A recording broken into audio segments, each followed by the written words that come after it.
This is the story about the Smiths family. The Smiths were unable to conceive children and finally decided to use a surrogate father to begin their family. On the day the proxy father was to arrive, Mr. Smith kissed his wife goodbye and he said, "Darling, I'm off to the office now. Don't you be nervous. Everything's going to be all right. The man will be here soon."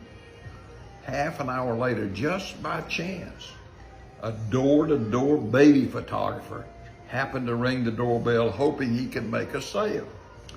"Morning, madam, I've come to..." "Don't explain," she said. "I've been expecting you."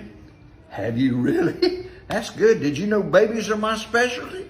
"Well, I hope so. That's what my husband and I have been hoping for. Come in and have a seat." After a moment, Ms. Smith blushed and said, "Where do we start?" "Well, leave everything to me. I usually like to try 2 in the bathtub, 1 on the couch, and maybe a couple on the bed. Sometimes the living room floor can be fun. You can really spread out there." The bathroom, the living room floor. No wonder it hadn't worked for Harry and me. "Well, ma'am, none of us can guarantee a good shot every time. But if we try different positions and I shoot from 6 or 7 angles, I'm sure you'll be pleased with the result." "That sounds like an awful lot," she said. "Ma'am, in my line of work, I have to take my time. I'd love to be in and out in 5 minutes, but you'd be very disappointed with that." The photographer opened his briefcase and he pulled out a portfolio of baby pictures. "This was done on top of a bus." "Oh my God," she said. "And these twins turned out exceptionally well when you consider their mother was so difficult to work with." "She was difficult?" "Yeah, I'm afraid so. I finally had to take her to the park to get the job done right.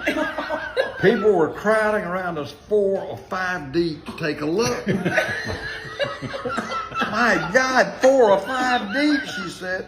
"It took us 3 hours. The mother kept squealing and yelling. I could hardly concentrate, and when darkness came, I had to rush my shots. Squirrels began nibbling on my equipment so I had to pack it in." "You mean the squirrels actually chewed on your equipment?" "That's the truth, madam."